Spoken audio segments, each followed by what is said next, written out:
ಏನು ಕಾರಣ ಅಂತಕ್ಕಂಥದ್ದನ್ನ ಸಾಕ್ಷ್ಯಾಧಾರಿತವಾಗಿ ಜನಗಳ ಮುಂದೆ ಪ್ರದರ್ಶನ ಮಾಡ್ತಕ್ಕಂಥ, ಜನರಿಗೆ ಹೇಳ್ತಕ್ಕಂಥ ಕೆಲಸವನ್ನ ಮಾಡಿದ್ದಾರೆ. ಮಲ್ಲಿಕಾರ್ಜುನ್ ಖರ್ಗೆ ಅವರು, ರಾಹುಲ್ ಗಾಂಧಿ ಅವರು, ವೇಣುಗೋಪಾಲ್ ಅವರು, ಸುರ್ಜೇವಾಲಾ ಅವರು, ನಾನು ಮತ್ತು ಡಿ ಕೆ ಶಿವಕುಮಾರ್ ಅವರು ಮತ್ತು ಅನೇಕ ಕರ್ನಾಟಕದ ಅನೇಕ ಮಂತ್ರಿಗಳು, ಶಾಸಕರು, ನಾಯಕರುಗಳು ಅವರೆಲ್ಲರೂ ಕೂಡ ಭಾಗವಹಿಸಿದರು. ಲೋಕಸಭಾ ಸದಸ್ಯರು, ರಾಜ್ಯಸಭಾ ಸದಸ್ಯರುಗಳು ಎಲ್ಲರೂ ಕೂಡ ಭಾಗವಹಿಸಿದರು. ಅವ್ರ ಮೂಲಕ ಈ ಜನಗಳ ಮುಂದೆ ಇಡ್ತಕ್ಕಂಥ ಪ್ರಯತ್ನವನ್ನು ಮಾಡಿದ್ರು. ಈಗ ಇಷ್ಟೆಲ್ಲ ನಡೆದಿದ್ರು ಕೂಡ ಮಹಾರಾಷ್ಟ್ರದಲ್ಲಿ ನಡೀತು, ಇದರಲ್ಲಿ ಕರ್ನಾಟಕದಲ್ಲಿ ನಡೀತು, ಆಮೇಲೆ ಹರಿಯಾಣದಲ್ಲಿ ನಡೀತು, ಈಗ ಬಿಹಾರ್ನಲ್ಲೂ ಕೂಡ ನಡೀತಾ ಇದೆ. ಇಷ್ಟೆಲ್ಲ ಆದರೂ ಕೂಡ ಚುನಾವಣಾ ಆಯೋಗದವರು ತನಿಖೆನೂ ಕೂಡ ಮಾಡಲಿಕ್ಕೆ ಹೋಗಿಲ್ಲ. ಅದಕ್ಕೆ ಉತ್ತರನೂ ಕೊಡ್ತಾ ಇಲ್ಲ. ಬೇಜವಾಬ್ದಾರಿಯಿಂದ ಉತ್ತರ ಕೊಟ್ಟರೆ ಅದು ಕೂಡ ಕೊಡ್ತಕ್ಕಂಥದ್ದು ಮಾಡ್ತಾರೆ.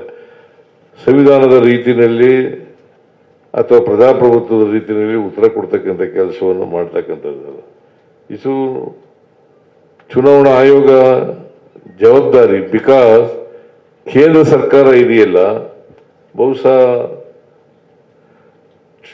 ಕೇಂದ್ರ ಸರ್ಕಾರ ಚುನಾವಣಾ ಆಯೋಗ ಕೇಂದ್ರ ಸರ್ಕಾರದ ಅಧೀನದಲ್ಲಿ ಕೆಲಸ ಮಾಡ್ತಾ ಇರ್ತಕ್ಕಂಥದ್ದನ್ನ ಅವರು ಹೇಳ್ದಂತೆ ನಡ್ಕೊಳ್ತಕ್ಕಂಥ ಕೆಲಸವನ್ನು ಮಾಡ್ತಾ ಇದೆ ಅಂತೇಳಿ ಬಹಳ ಸ್ಪಷ್ಟವಾಗಿ ಇದರಿಂದ ಗೊತ್ತಾಗ್ತದೆ.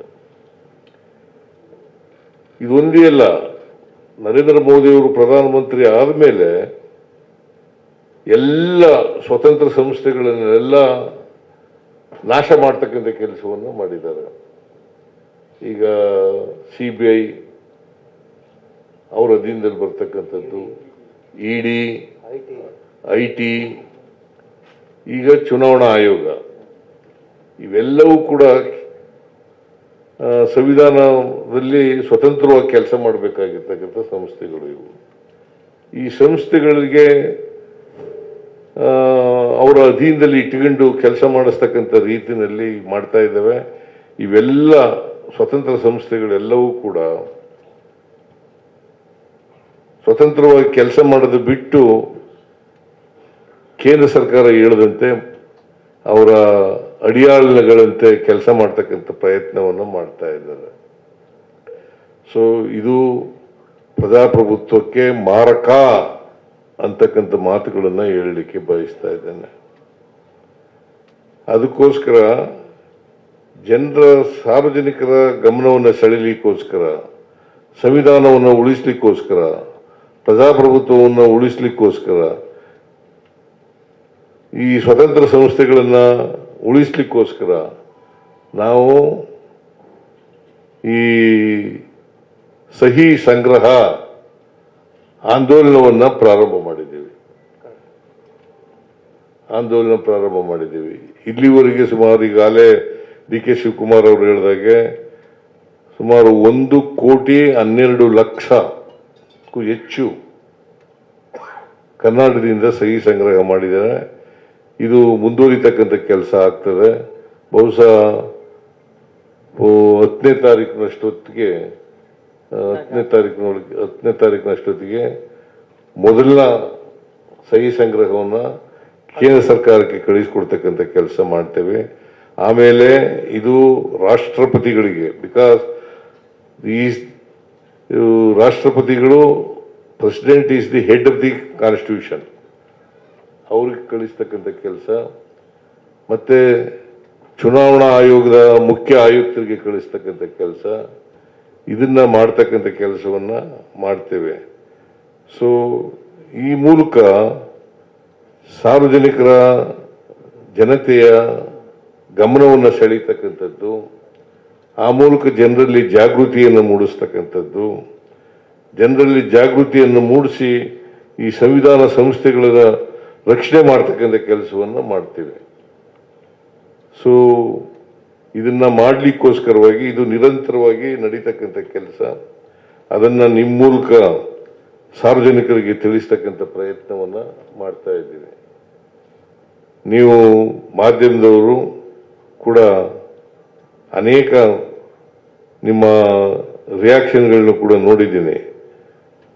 ಬಹಳ ಸಂತೋಷ, ಒಳ್ಳೆ ಬೆಳವಣಿಗೆ ಅಂತಕ್ಕಂಥ ಪ್ರಜಾಪ್ರಭುತ್ವ ವ್ಯವಸ್ಥೆಯಲ್ಲಿ ಇದೆಲ್ಲವೂ ಕೂಡ ಒಳ್ಳೆ ಬೆಳವಣಿಗೆ ಅಂತಕ್ಕಂಥ ಭಾವನೆಯನ್ನು ನಾವೆಲ್ಲರದ್ದು ಕೂಡ, ಯಾಕಂತಂದ್ರೆ ಮಾಧ್ಯಮ ಇದೆಯಲ್ಲ ಪ್ರಜಾಪ್ರಭುತ್ವದ 4ನೇ ಸ್ತಂಭ ಅಂತ ಕರಿತೀವಿ.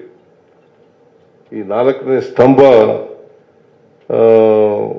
ಉತ್ತಮವಾದಂಥ ರೀತಿಯಲ್ಲಿ ಕೆಲಸ ಮಾಡಬೇಕು ಅಂತಕ್ಕಂಥ ಮಾತುಗಳನ್ನು ಹೇಳಿ ಈ ಸಹಿ ಸಂಗ್ರಹ ಎಲ್ಲ ಜಿಲ್ಲೆಗಳಲ್ಲಿ ಎಷ್ಟು 40 ಜಿಲ್ಲೆಗಳ ರಾಜಕೀಯವಾಗಿ 40 ಜಿಲ್ಲೆಗಳಿದ್ದಾವೆ. ಆ 40 ಜಿಲ್ಲೆಗಳಲ್ಲೂ ಕೂಡ ಸ್ವಲ್ಪ ಒಂದೇ ರೀತಿ ಮಾಡಿರೋದಿಲ್ಲ. ಒಂದು ಜಿಲ್ಲೆಯಲ್ಲಿ ಹೆಚ್ಚು ಮಾಡಿದ್ದಾರೆ, ಒಂದು ಜಿಲ್ಲೆಯಲ್ಲಿ ಕಡಿಮೆ ಮಾಡಿದ್ದಾರೆ. ಆ ಕಡಿಮೆ ಮಾಡಿರ್ತಕ್ಕಂಥ ಜಿಲ್ಲೆಗಳಲ್ಲೂ ಕೂಡ ಹೆಚ್ಚು ಸಹಿ ಸಂಗ್ರಹವನ್ನು ಮಾಡಬೇಕು ಅಂತಕ್ಕಂಥ ಮನವಿಯನ್ನು ಮಾಡಲಿಕ್ಕೆ ಬಯಸ್ತಾ ಇದ್ದೇನೆ.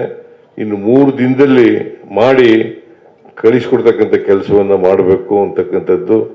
ಅದನ್ನು ನಿಮ್ಮ ಮೂಲಕ ನಮ್ಮ ಎಲ್ಲ ಕಾರ್ಯಕರ್ತರಿಗೆ, ಮುಖಂಡರುಗಳಿಗೆ, ಮಂತ್ರಿಗಳಿಗೆ, ಶಾಸಕರಿಗೆ, ಲೋಕಸಭಾ ಸದಸ್ಯರಿಗೆ, ರಾಜ್ಯಸಭಾ ಸದಸ್ಯರಿಗೆ ತಿಳಿಸ್ತಕ್ಕಂಥ ಕೆಲಸವನ್ನು ಮಾಡ್ತೇವೆ. ಸೊ ಆ ಮೂಲಕ ಪ್ರಜಾಪ್ರಭುತ್ವ ಉಳಿಬೇಕು. ನಾವು ಪ್ರಜಾಪ್ರಭುತ್ವವನ್ನು ಒಪ್ಕೊಂಡಿದ್ದೀವಿ. ಅದಕ್ಕೋಸ್ಕರ 5 ವರ್ಷಕ್ಕೊಂದು ಸಾರಿ ಜನರ ಮ್ಯಾಂಡೇಟನ್ನು ಪಡ್ಕೊಳ್ತಕ್ಕಂಥ ಕೆಲಸವನ್ನು ಮಾಡ್ತೀವಿ. ಈ ಮ್ಯಾಂಡೇಟು ಸ್ವತಂತ್ರವಾಗಿರ್ಬೇಕು, ಫ್ರೀ ಆ್ಯಂಡ್ ಫೇರ್ ಆಗಿರ್ಬೇಕು. ಫ್ರೀ ಆ್ಯಂಡ್ ಫೇರ್ ಆಗಿರಬೇಕು, ಅದಂದರೆ ಪಾರದರ್ಶಕವಾಗಿರ್ಬೇಕು ಅಂತಕ್ಕಂಥ ಮಾತುಗಳನ್ನು ಹೇಳಿ ನಾನು ಕೂಡ ಮನವಿ ಮಾಡ್ತೇನೆ. ಸಾರ್ವಜನಿಕರಲ್ಲಿ ಮನವಿ ಮಾಡ್ತೇನೆ, ಮತದಾರರಲ್ಲಿ ಮನವಿ ಮಾಡ್ತೇನೆ, ಮತ್ತು ನಮ್ಮ ಎಲ್ಲ ಕಾರ್ಯಕರ್ತರು, ಮುಖಂಡರುಗಳು ಅಲ್ಲಿ ಪ್ರಾರ್ಥನೆ ಮಾಡ್ತೇನೆ.